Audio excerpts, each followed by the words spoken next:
Good evening, everyone, and welcome to our another session, sharing few views from Ayurvedic perspective on certain aspect. And today's topic we have taken up as food as medicine.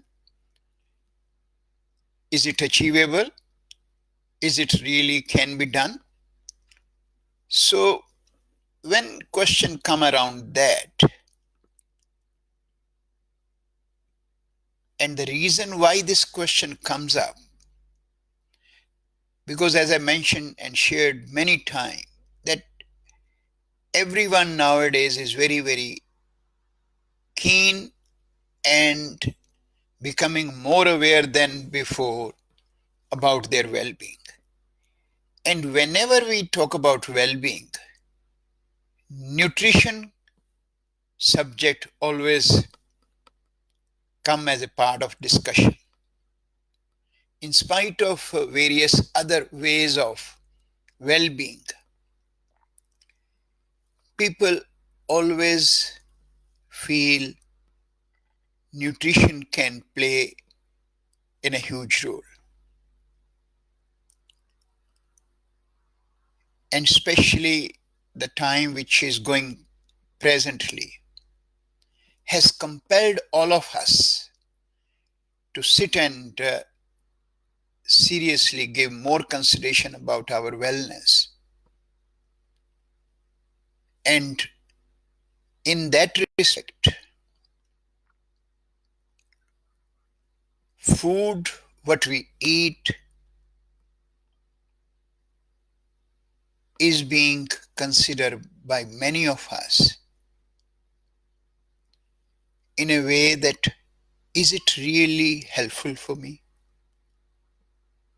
And when I talk about food as medicine, this is not a new subject. Ages ago, this has been always in a consideration, even though in that times people's diet were more balanced and more better than what we have today. Even if we talk about the father of our modern medicine, Hippocrates, he has also made it very clear, and his line has been actually more popular than anything, that let's thy make our food as medicine. And taking leave from there, our present modern scientist has invented and tried to give us various kind of diets, whether you take it Atkinson diet, high protein diet, low carb diet, or low sugar diet, and green leafy diet, or paleo diet, or so many diets are there. And when we look around that what these diets has given us, don't take me wrong that I am here to criticize these things. These are all good in their own ways, but question comes up. Let's review them. Let's talk about them. Now, even if we look at that, this high protein diet, which has been around with us for a long time, and it is still workable, and people follow that, and especially in the weight management and other things. But does it has given us that people are not obese? And then in a diet where people always think that low fat diet will save me from heart attack and cholesterol, does that really given us any outcome? If we look at the stats, in fact, people who are eating more and more raw veggies or those kind of food, or no fat at all, their cholesterol is more higher than a normal person. And same is with these high protein diets or other aspects are there. So one wonder that where the gaps are. Gaps are simple, and that is where this science which we are talking today, Ayurvedic medicine, one of the oldest ancient system of medicine, has given very clear answer. Whether someone accept it or not accept it, that's a different ballgame. But the reality is what Ayurveda talk about, that your digestion, your food is not just related with that how much carb, how much protein, how much fat you are taking. But what is required is that how your food get metabolized in your system. And to that, one factor which I have taken last time is that food need to get metabolized, and that food is metabolized by our digestive file, which again, there is no question even from the Western medicines or other aspect that they also feel that yes, food need to be metabolized. But then food need to be metabolized is just because that I have eaten and it will get metabolized. That is not the case. We have to give lot of consideration that how I can make that food, that meal which I have made and now I'm ready to eat, will be ultimately not just giving me nourishment or filling my tummy, but will act in such a way that it can eliminate the toxins from my system, keep my bodily tissues in a much more healthy state, and give me physical, mental, and emotional satisfaction. That is how food consideration as medicine can come up. So to achieve that goal, Ayurveda have given us a lot of consideration to think. And one of the major consideration is, as we all know, one size does not fit to everyone. There is a saying side of thing. I'm not into that kind of thing. So what that mean? That each individual has a unique body makeup. You cannot just think that this particular food eaten by 10 people in a room will give them same kind of a nourishment. And that's where the catch comes up. So what that means is, if we are not able to keep the consideration of what body makeup you are, and that body makeup is given to all of us at our birth time, then you have a more chances to make your food at some stage poison. Poison not in the sense of cyanides or kind of thing. Poison means your body will start producing more toxins. Or in simple terms, we call it as an ama in our Ayurvedic Sanskrit language, or free radical substances from the Western medicine's perspective.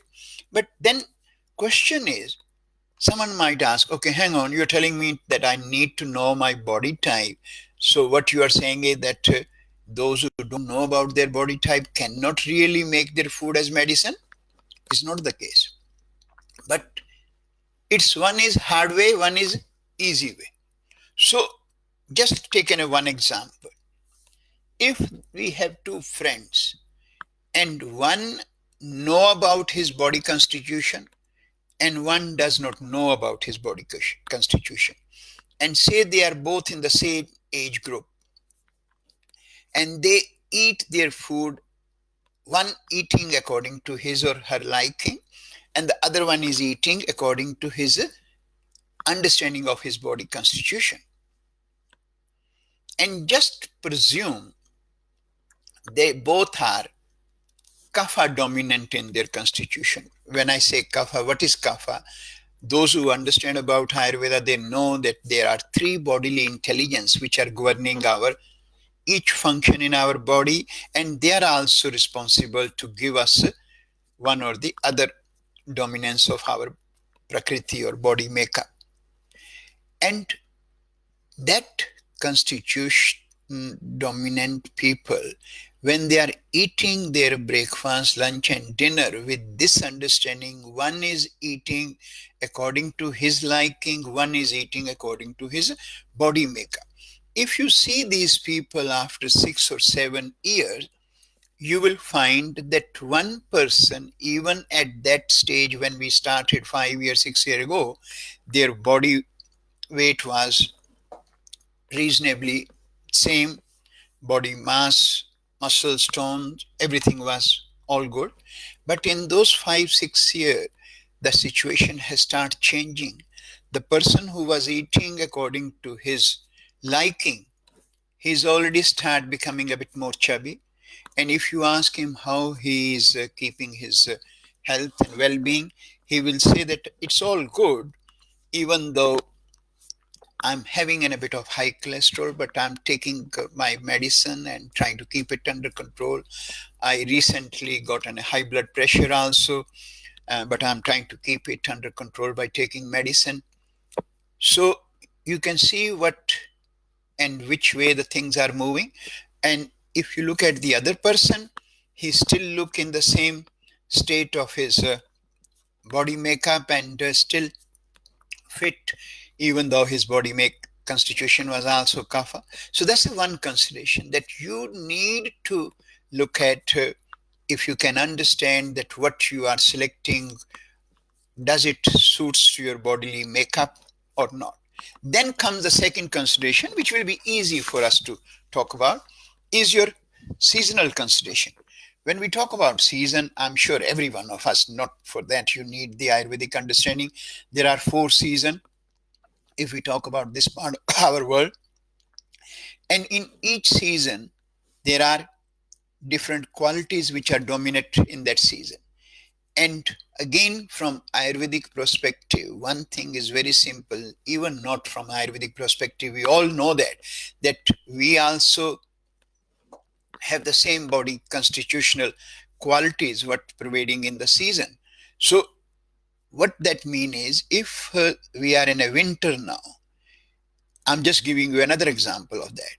And if you see people around you, what they eat, without any consideration of season, they will be eating cold, damp, moist food. You go to these all the shopping malls, and people will be having an ice cream in their hand, or cold coffee, or other smoothies, and all those kind of foods are always in a part of their day-to-day's liking. And what is that? That is what we call as incompatible to the season.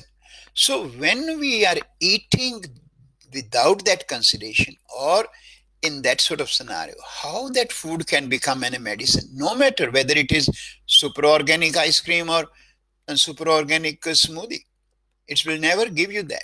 So that is another consideration. Then Ayurveda talk about is one is compatibility.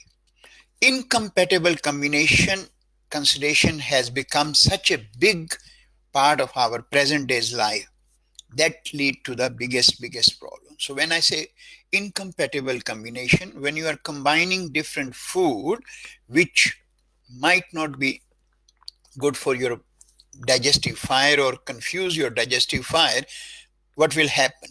That food, even though your digestive fire might be in optimum state, but if I'm keep feeding the body with those kind of qualities, it will lead to. So simple example is, look at the breakfast option what we have normally. We have our cereals, and on cereals we put cold milk, and then we might put in a little bit of banana and yogurt kind of combination. That's a staple kind of breakfast which we always take. And nowadays smoothies has come up. In smoothies you have yogurt, you have milk, you have protein, and you have your fruit and frozen food fruit and kind of things, and that's what you go into the bullet or something like that kind of thing. So that's what majority of us are having nowadays. So that's just one simple example of incompatibility. And then the other consideration, what again becomes a little bit difficult, but it's not that difficult if person is eating with a lot of awareness, is what is your state of agni means that you are digestive fire. You can intuitively actually feel that how my appetite actually is if you are a little bit connected to your body. If you are off the track and trying to eat just for the sake of eating, it becomes difficult. But if you are aware, you can see whether I'm really hungry or not. If I'm not hungry, if I still want to eat something, I will make a choice that I just go for a light meal or something small amount. But if I'm not making and not connecting to my bodily intelligence, I will just take my normal lunch or dinner or whatever I have and eat it. And what that will do, that will impact on my digestive fire.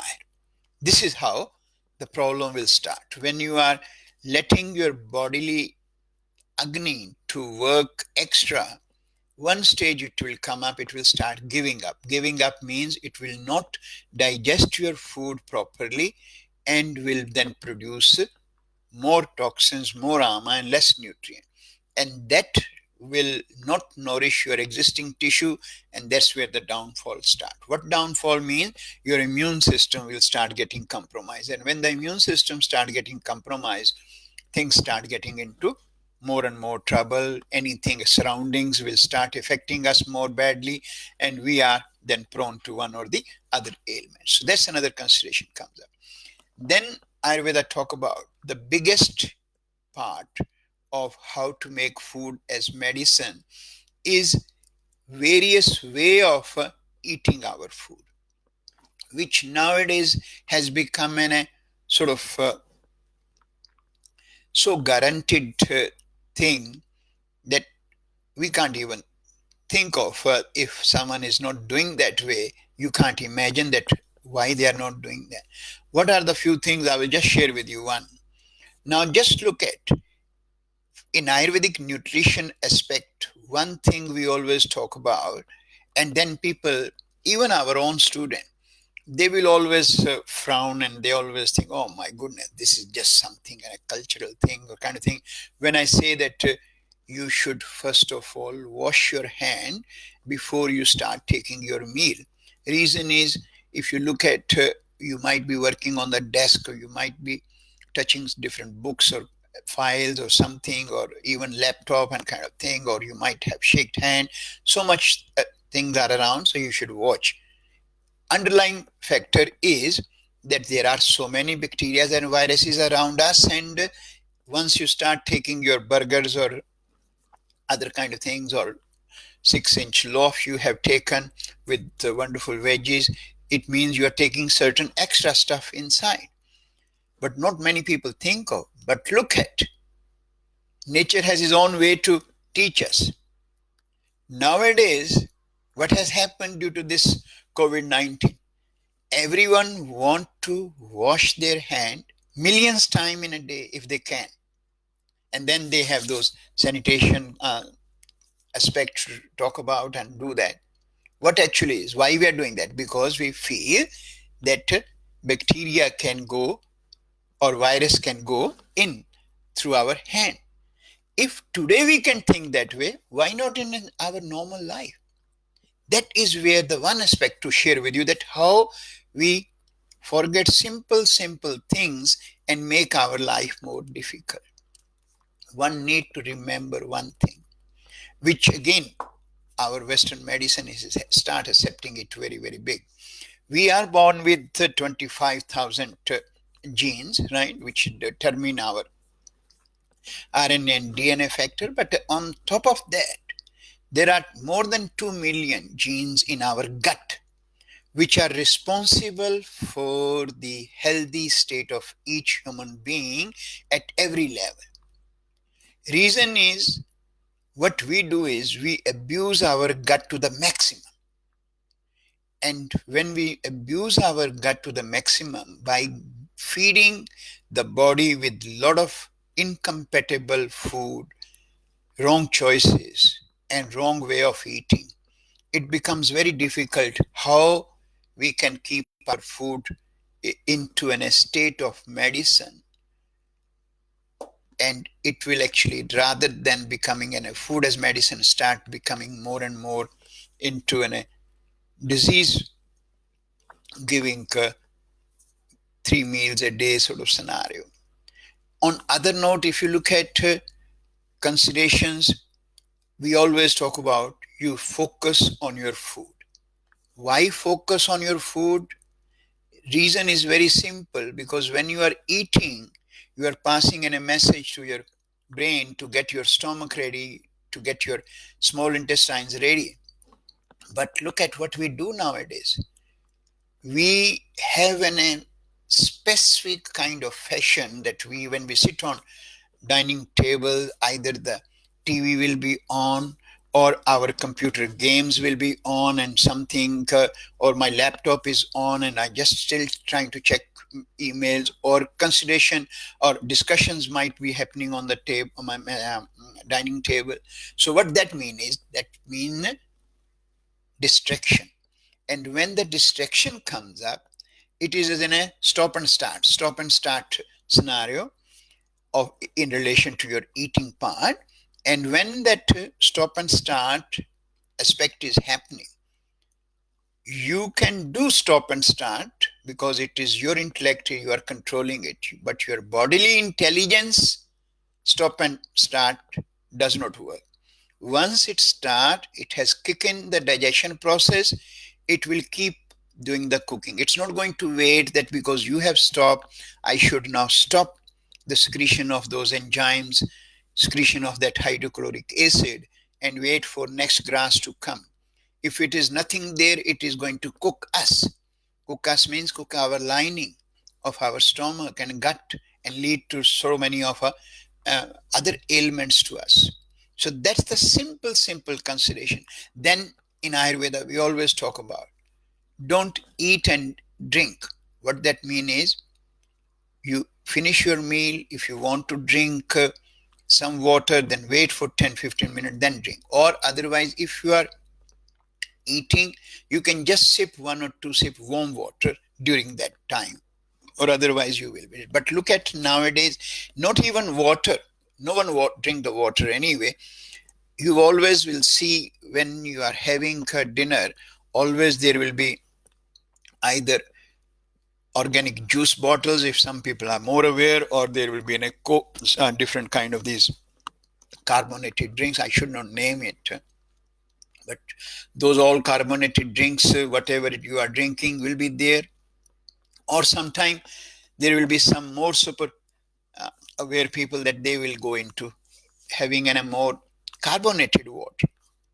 So what these things does, when you are having that liquid or fluid along when you are eating, it is keep diluting your hydrochloric acid and enzyme, what from Ayurvedic perspective we call as your digestive fire. And when your digestive fire is diluted, what will happen? No matter how balanced food you have eaten, it will not metabolize. And when it does not metabolize, what it is going to give you? Nutrient. From where that will happen? It will produce more toxins.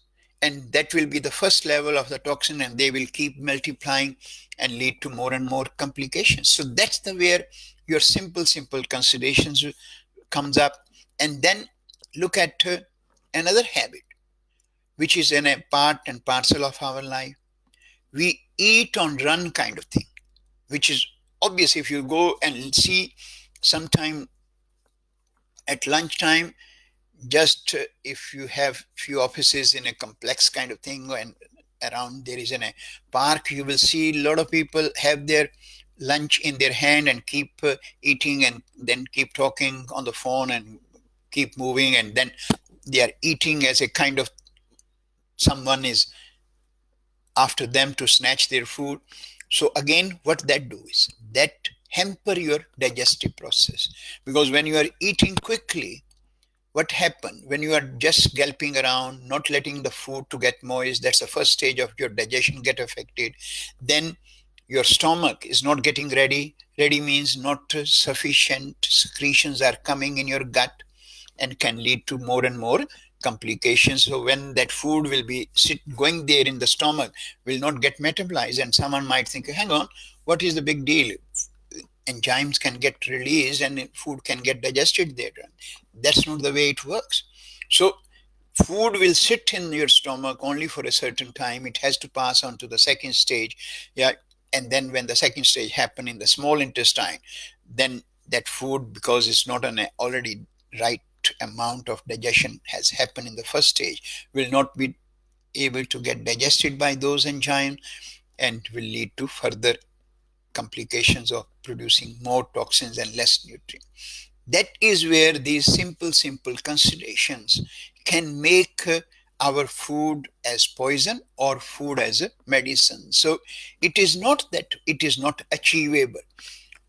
Making food as medicine is very easily achievable, just enhancing our awareness that what we need to give the consideration. Selection of the food, yes, you must select right kind of good quality food, but then you need to give consideration how I prepare that food, how I eat that food, and then the environment surroundings around you when you are selecting and eating that food will play in a big role. So considerations are essential. Food always can become medicine when you give right ingredient to that. I'm not talking about the turmeric and ginger and other things to make your food, because I'm not here to give you that aspect of how you can make the food as medicine, but I'm just giving you very simple lifestyle related factor, which are common sense related factor, and has been taken away from us in our present day's life and has made us more vulnerable. That even though you might have a very good dish in front of you, but our habits, our ways of eating that food can lead to more and more into trouble. And on top of that, if we go a little bit more further, there are certain principles in Ayurveda. We talk about that how you prepare your dish. So that is where is comes up the consideration of a preparation. So for example, you are preparing your breakfast now in the morning, and most of us, if we are eating, say, porridge and trying to eat even oat and other kind of things, or even buckwheat flour we want to make a porridge with, or some other thing, what we do is we will soak them overnight in water, and in the morning we just will either add more yogurt on that and some nuts and seeds and eat that porridge. Or if some of us might be a little bit more traditional and trying to cook in a more different way, they might have the porridge, this oat, and cook with the water and milk, and then have that porridge. And what happen with them, just observe those people when they have taken their breakfast around about 10, 9:30 or 11, they will start feeling already sluggish, a bit heavy, no energy, and then they start looking for a cup of coffee or some smoke just to give them a kick. And reason why is that? Because your grains are heavy, and when you have mixed them with now water or yogurt or cold milk, it makes them more heavier. More heavier means more gluey and difficult to break down in your gut. So instead of that, if you able to cook them, cook them means cook them with any oil. You want to use coconut oil, that's fine. Olive oil you want to use, that's fine. But otherwise, if you are able to know what ghee is very, very good, but for many of us it is a poison, so won't go into that on a simple kind of discussion. But when you toast your grain with an oil, it make them more lighter, and then you add warm water and then you use milk. And if you are going to make it more specific now so that it really give you as food as medicine, you can use two spices in the breakfast always, irrespective of each season. If you can use a quarter to half teaspoon of cinnamon and cardamom in your breakfast option. Reason why these spices, because these spices are very specific to enhance your lymphatic system, because in this first part of the day, lymphatic system is what dominate because of the season, consideration of the time of the day. That time of the day we call it as a cold and a bit moist, which directly relate with the lymphatic system, which is in our cold and moist tissue in our body. So to make it more compatible, those two spices help to activate it. That's just simple consideration to talk about. And if in the same way, if someone feel that I whatever good dish I am eating, it's always given a bit of heaviness and a bit of gurgling or indigestion at the end. On a simple note, whatever dish you are eating, whether it's your chicken, fish, or veggies, or other thing, or lentils, legumes, bean, if you can squeeze fresh lemon, fresh coriander, and quarter to half teaspoon Himalayan salt.